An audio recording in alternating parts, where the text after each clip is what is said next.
हनुमान जी की अद्भुत कहानियां। Lord Hanuman short stories Hindi.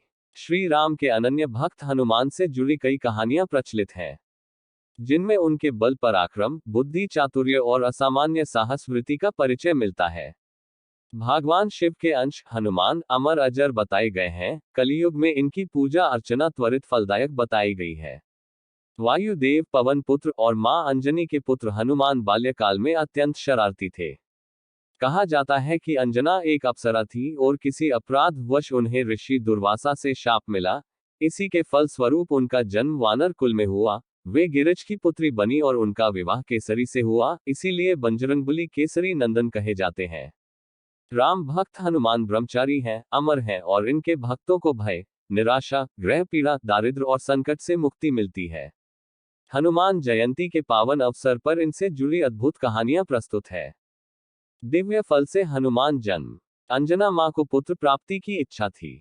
उसी काल में अयोध्या के राजा दशरथ भी पुत्रों की प्राप्ति के लिए यज्ञ करवा रहे थे, जिनमें से उत्पन्न हुए फल को 3 रानियों ने खाया, लेकिन यज्ञोत्पत्ति से निकला एक फल पक्षी ले उड़ा। उसने वह फल एक पर्वत पर गिरा दिया, जहां अंजना मां भ्रमण कर रही थी। महादेव की प्रेरणा से उन्होंने उस फल को खाया, जिससे हनुमान जी का जन्म हुआ। पुत्र पर वार से पवन देव का क्रोध। भूख लगने पर एक बाल हनुमान सूर्य को फल समझ बैठे और उसे निगलने उठ चले। तब राहु ने इंद्र से सहायता मांगी। देवेंद्र ने बाल हनुमान के विराट स्वरूप पर प्रहार किया और वह मूर्छित होकर धरा पर आ गिरे। इस बात का पता जब पवन देव को चला तो वह बहुत क्रोधित हुए। उन्होंने पूरी सृष्टि का वायुचक्र बाधित कर दिया। इस कारण सभी जीवों का दम घुंटने लगा, जिसके बाद उन्हें समझा बुझाकर मनाया गया और समस्त जीवों ने राहत की सांस ली। हनुमान जी अपनी शक्तियां क्यों भूल गए? बालक हनुमान अत्यंत शरारती थे। वह किसी भी बाग बगीचे में घुसकर उत्पात मचाते और फल खा लेते। शिव के अंश हनुमान को गदा कुबेर से मिली। इसके अलावा उन्हें कई देवताओं से दिव्यास्त्र और विद्याएं प्राप्त थी।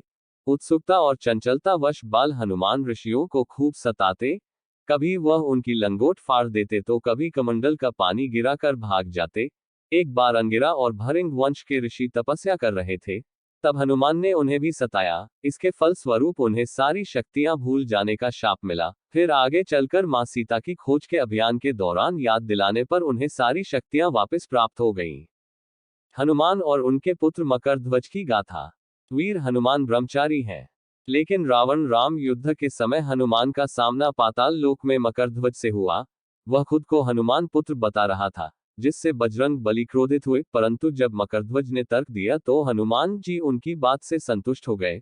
तर्क ये था कि पूर्व काल में हनुमान जब लंका दहन कर समुद्र के ऊपर से जा रहे थे, तब उनके शरीर का तापमान प्रचंड रूप से गर्म था। वह पसीने से तरबतर थे। उनके बदन से टपका पसीना एक मादा मगरमच्छ के मुंह में गिरा। उसी से मकरध्वज उत्पन्न हुआ। मृत्युदंड पाने के बाद भी हनुमान को राम जी मार न सके। नारद जी ने ऋषिगण की आवभगत करने का कार्यभार हनुमान जी को सौंपा, लेकिन इन सब में से राम के गुरु विश्वामित्र का सत्कार न करने को कहा। हनुमान जी इस रहस्य को समझ नहीं पाए, लेकिन उन्होंने नारद जी की आज्ञा का पूर्णतः पालन किया, जिसके फलस्वरूप विश्वामित्र क्रोधित हुए और राम को हनुमान को मृत्यु दंड देने को कहा।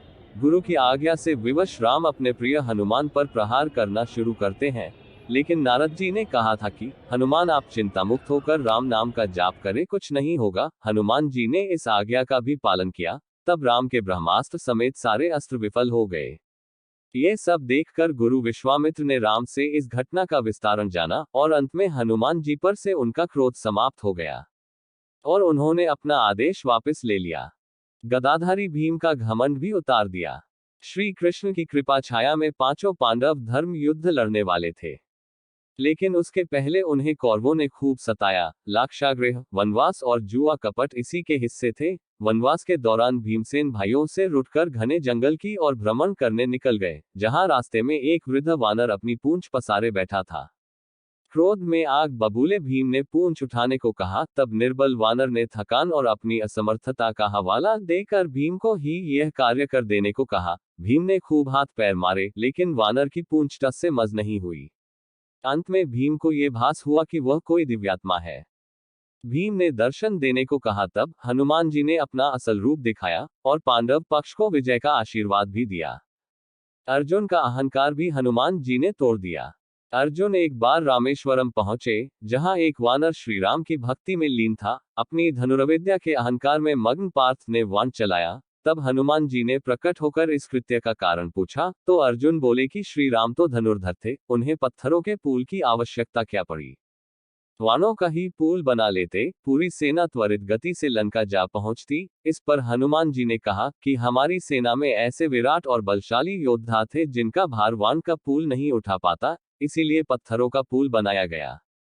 इस बात पर अर्जुन ने दिव्य वाण चलाकर विशाल पुल का निर्माण कर दिया और वानर रूप में छिपे हनुमान जी को चुनौती दे दी। तब हनुमान जी उस पर चढ़े और वानों का पुल भर भरा कर पानी में डूब गया। अंत में अर्जुन का अहंकार टूटा और हनुमान जी ने उसे दर्शन भी दिए। हनुमान ने शनिदेव को रावण के चंगुल से मुक्त कराया। रावण अति बलशाली योद्धा था, उसने सभी ग्रहों को बंदी बना लिया था। समस्त देवता भी उनके आगे हाथ बांधे खड़े रहते थे। लंका में जब हनुमान जी गए तो खलबली मचा दी थी। वही उन्हें रावण के कारागार में शनिदेव बंदी अवस्था में मिले, तब बजरंगबली ने अपने पराक्रम से उन्हें मुक्त करा लिया। इसी के फल स्वरूप उन्होंने हनुमान जी को आशीर्वाद दिया कि जो भी व्यक्ति सच्चे भाव से बजरंगबली की भक्ति करता है, वह शनिदेव उस पर प्रकोप नहीं लाएंगे, उसका अनिष्ट भी नहीं करेंगे। 6 महीने बाद हनुमान जीवित हुए। हनुमान जी अमर हैं, लेकिन उनकी भी मृत्यु हुई थी। राक्षस सहस्रासुर को मारने के लिए एक बार भगवान राम निकले। बहुत समय हुआ तो मां सीता की आज्ञा पर हनुमान उन्हें खोजते हुए विलंका आए, जहां एक जादुई सरोवर था। ग्रामदेवी के प्रभाव से वह विषैला था। जो भी व्यक्ति विलंका में शत्रुता की भावना से आता, उसके गले में ग्राम देवी बैठ जाती और प्यासा जीव सरोवर से जल पीता तब मारा जाता। हनुमान जी ने भी वही किया और जहर के प्रभाव मृत्यु को प्राप्त हुए। तब पवन देव ने क्रोध में आकर अपनी गति रोक दी। इस पर ब्रह्मांड में हाहाकार मच गया। अंत में देवताओं ने हनुमान जी को जीवित करने का वचन दिया। तब पवन देव शांत हुए। हनुमान जी के प्रकोप से कर्ण मरते मरते बचा। अर्जुन और कर्ण में भयंकर युद्ध चल रहा था।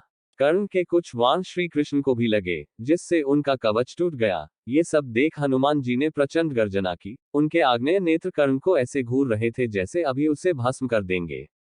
हनुमान जी की मुट्ठियां कस चुकी थी, उनकी पूंछ काल बनकर हवा में लहराने लगी। ये सब देखकर कर्ण और उनके सारथी थर थर कांपने लगे। अंततः श्री कृष्ण ने हनुमान को शांत कराया और कर्ण की जान में जान आई। हनुमान जी ने रुद्र मंत्र से बंधे यमराज की बेड़ियां तोड़ दी। शिव भक्त रावण ने यमराज को रुद्र मंत्र की बेड़ियों से बांध रखा था और जो भी बिना अनुमति लंका में प्रवेश करे उसे पीठ पर लात मारने का आदेश दे रखा था।